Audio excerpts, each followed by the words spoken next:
Bonjour tout le monde, bienvenue sur une nouvelle vidéo de lecture de Pipin. J'espère que vous allez bien.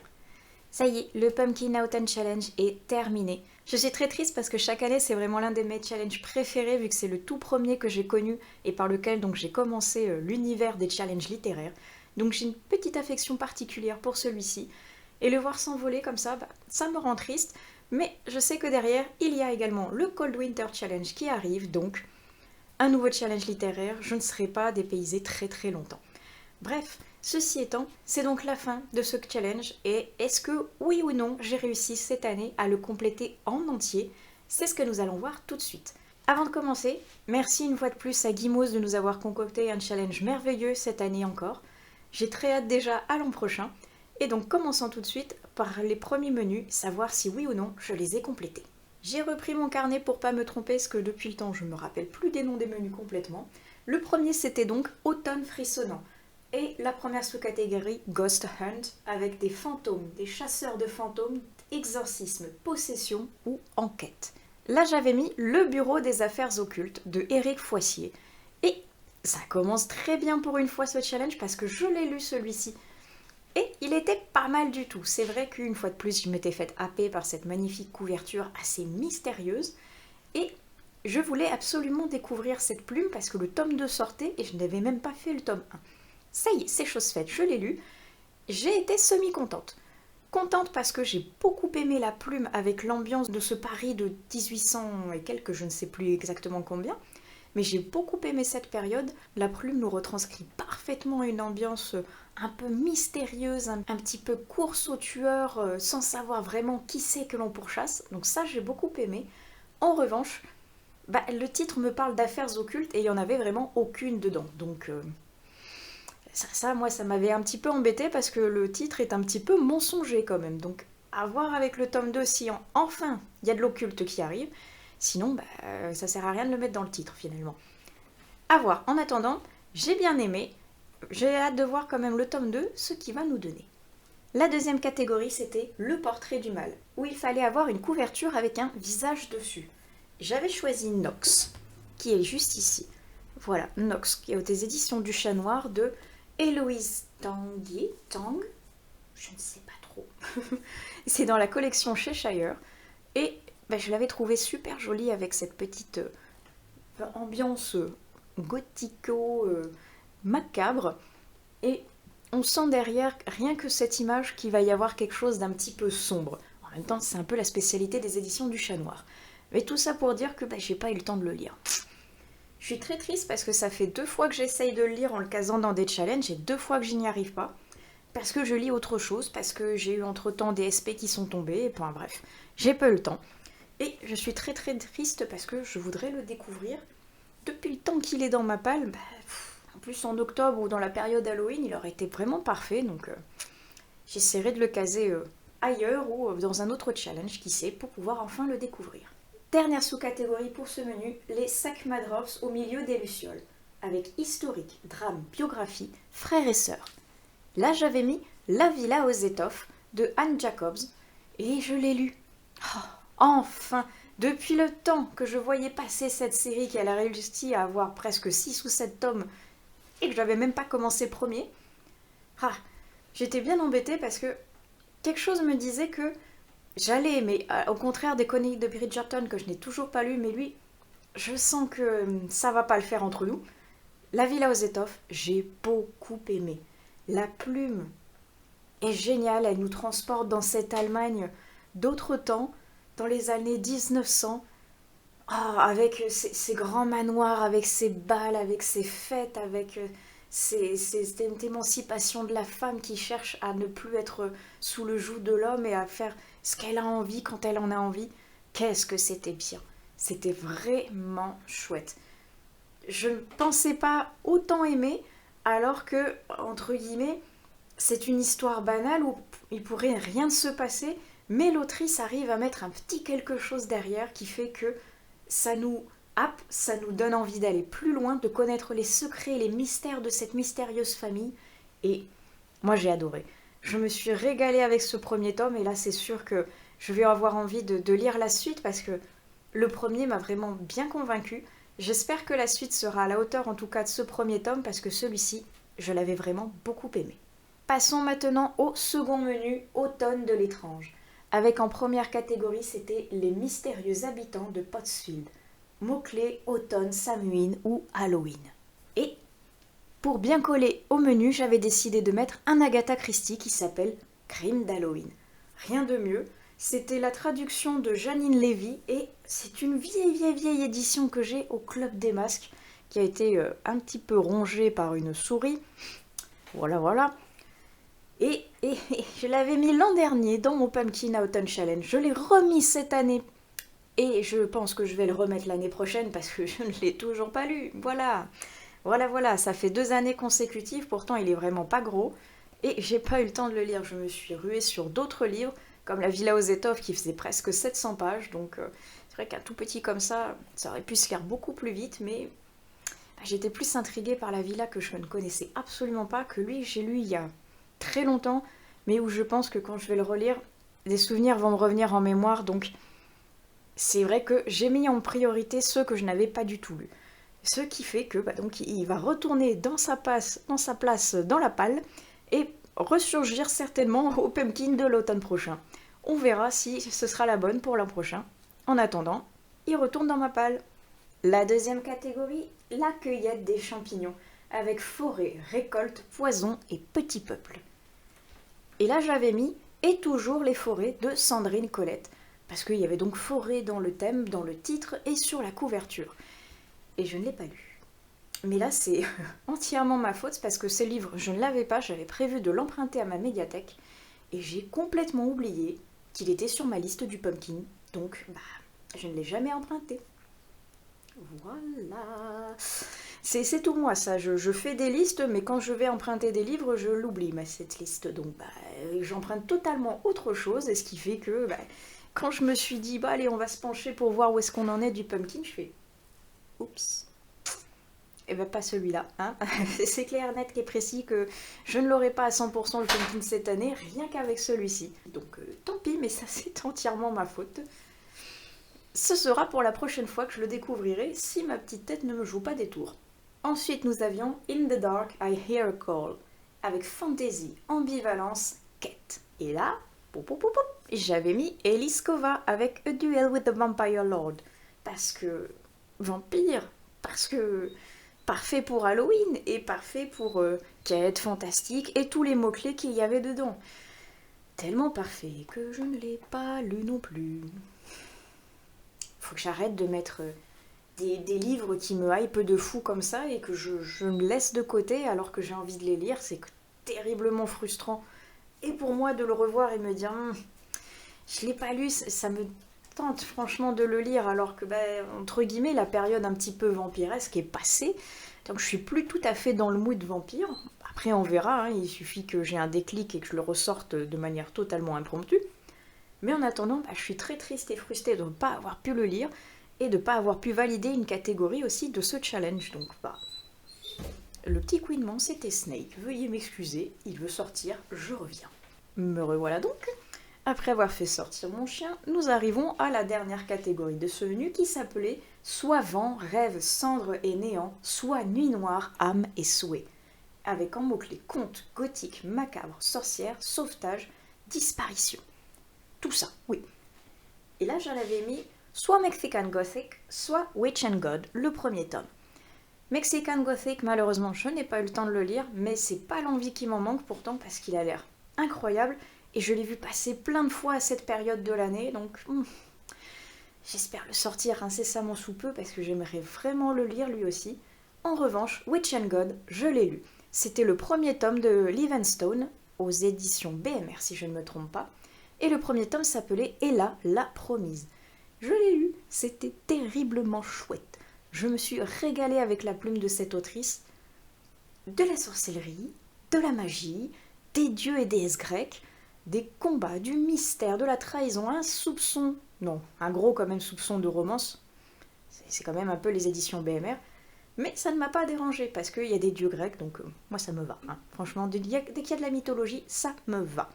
Donc je me suis régalée, mais tellement régalée que j'ai envie de lire la suite. Je veux lire le tome 2, je veux lire le tome 3, et j'ai vu qu'il y avait des histoires annexes ou si je ne me trompe pas, du point de vue du dieu grec au lieu de la sorcière, donc je veux tout découvrir. J'ai adoré la plume d'Olive Stone, donc je veux réitérer l'expérience, c'était très chouette.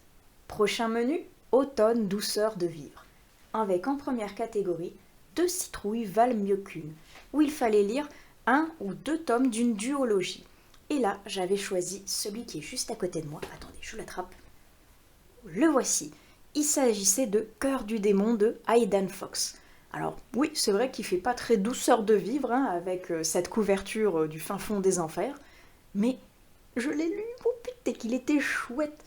Ah, depuis le temps que j'avais lorgné cette campagne Ulule pour avoir ces 2 tomes de la duologie, je suis ravie. Je veux lire le tome 2. J'ai failli me le mettre dans le coin du pif, mais c'est pas grave, c'était vraiment un super livre.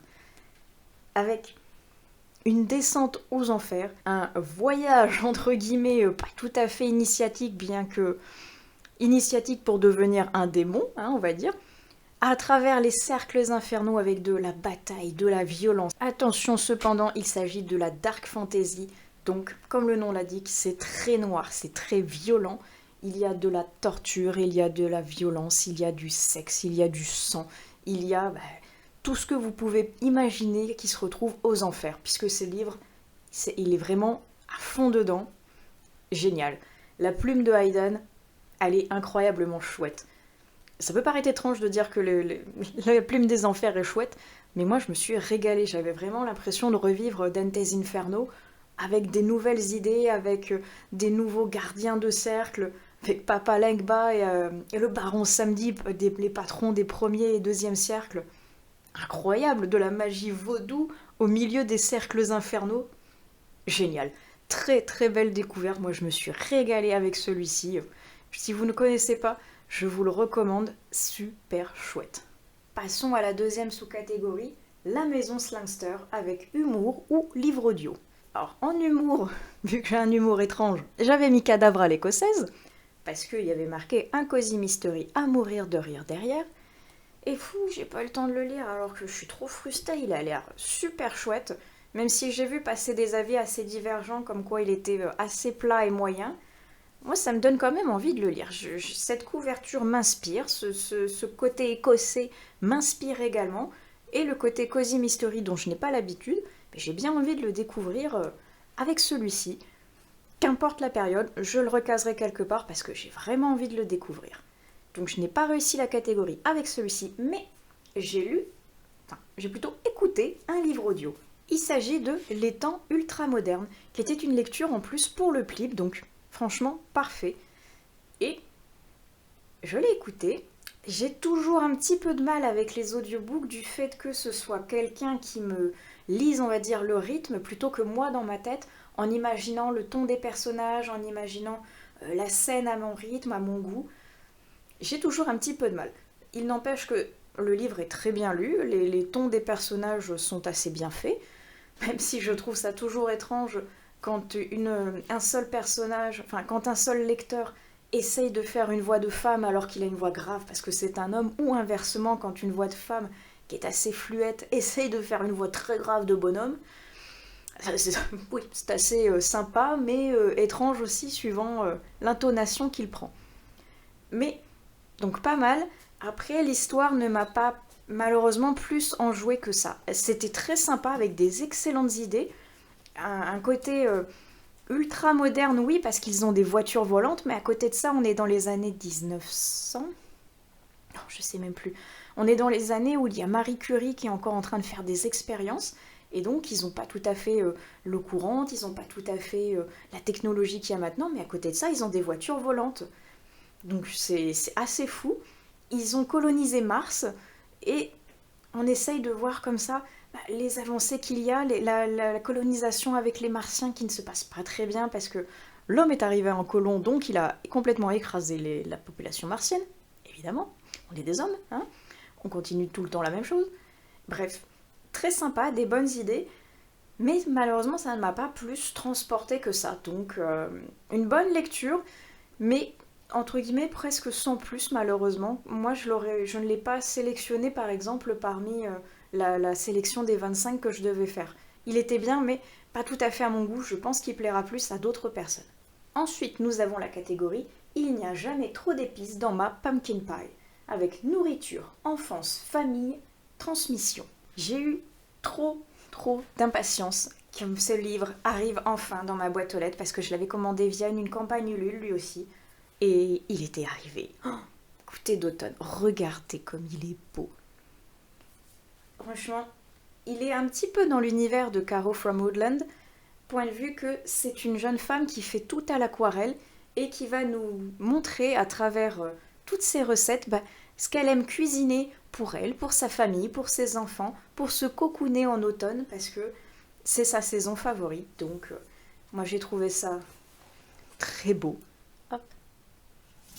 Alléchant, délicieusement gourmand. J'ai encore un marque-page qui se fait la malle. Il va vraiment falloir que j'enlève les marque-pages avant de vous présenter les livres parce que je les fais tomber tout le temps. Bref, c'était super chouette. Je pensais pas pouvoir le lire d'une traite, parce que je me suis dit, bon, c'est un livre de recettes, je vais peut-être pas tout lire d'un coup, mais si, c'est tellement bien présenté, c'est tellement mignon, c'est tellement délicieux que je l'ai tout lu d'un coup. Il était super chouette, c'est franchement une super découverte. Et s'il en reste, allez sur son compte Instagram qui s'appelle Rain on the Window, si je ne me trompe pas. Je vous mettrai de toute façon le lien dans la barre d'infos. Et si vous intéresse, allez voir, allez lui demander parce que il est génial, je vous le recommande. Si vous êtes des gourmands et fans d'automne, vous allez vous régaler avec ce livre-ci. Ensuite, j'avais Chante-moi une chanson. Je ne sais toujours pas le prononcer. Sasnak, Sasnar, Sasna, Sas. Mythe, légende, magie et dépaysement étaient les mots-clés. Et j'avais mis Que la mort soit douce de Laetitia Danet. Je ne l'ai pas là, je l'ai prêté à ma mère. Il est ici en couverture et il était absolument génial. Je me suis régalée à découvrir le métier de Santa Muerte, l'envers du décor de la mort. C'était fabuleux. Le premier tome, je me suis tellement régalée, dépaysée. C'était incroyable. Nul doute que le tome 2, j'ai très hâte. Et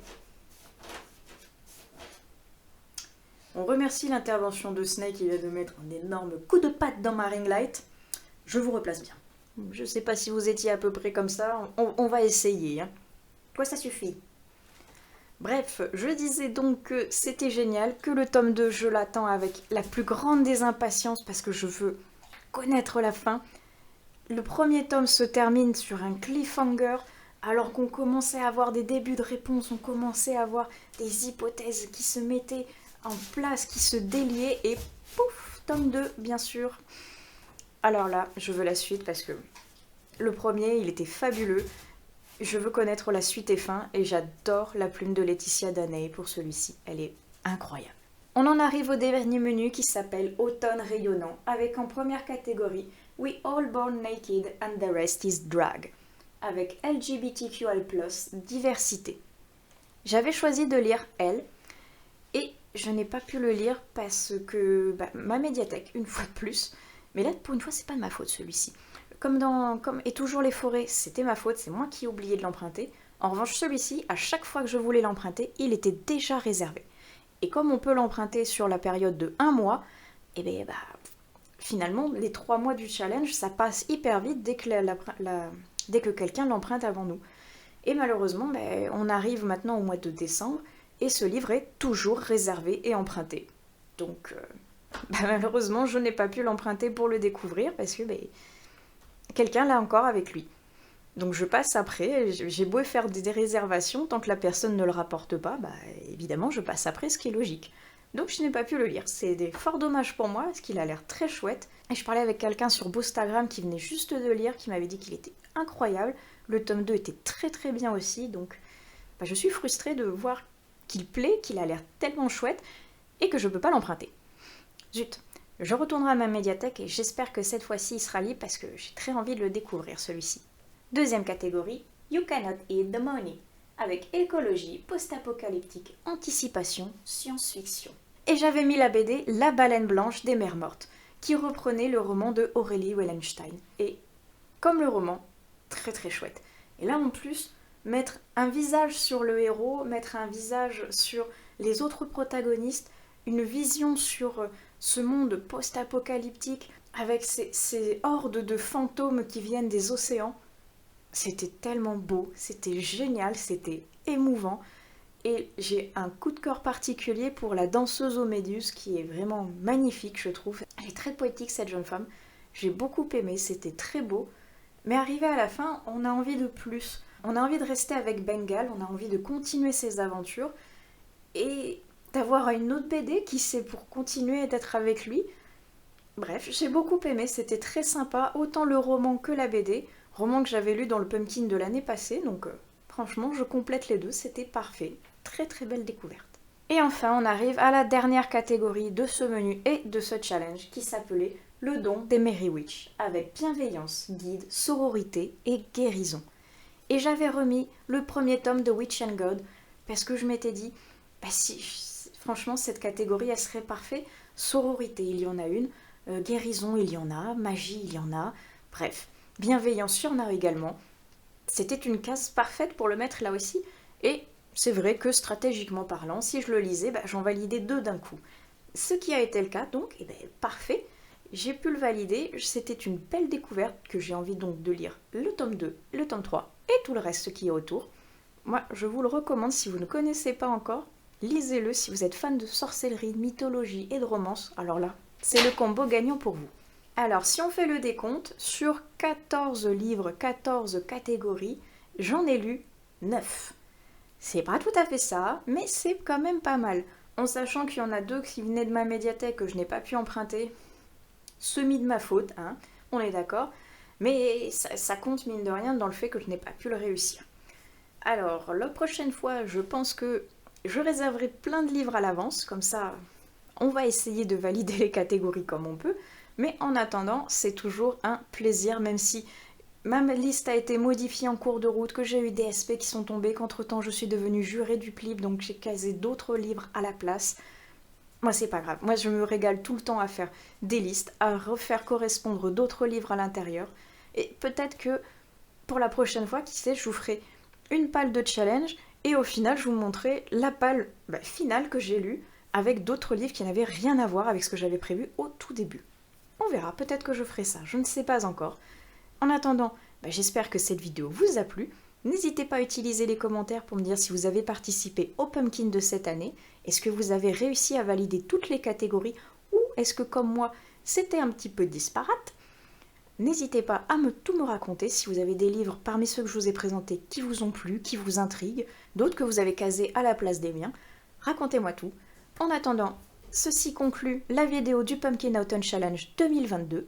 Mais la vidéo du Cold Winter Challenge est pas loin parce que c'est le prochain challenge saisonnier après le Pumpkin. Donc je vous retrouve pour cette prochaine vidéo très bientôt. En attendant, je vous souhaite d'excellentes prochaines lectures et je vous dis à plus tard sur une autre vidéo des lectures de Pipin. Allez, ciao!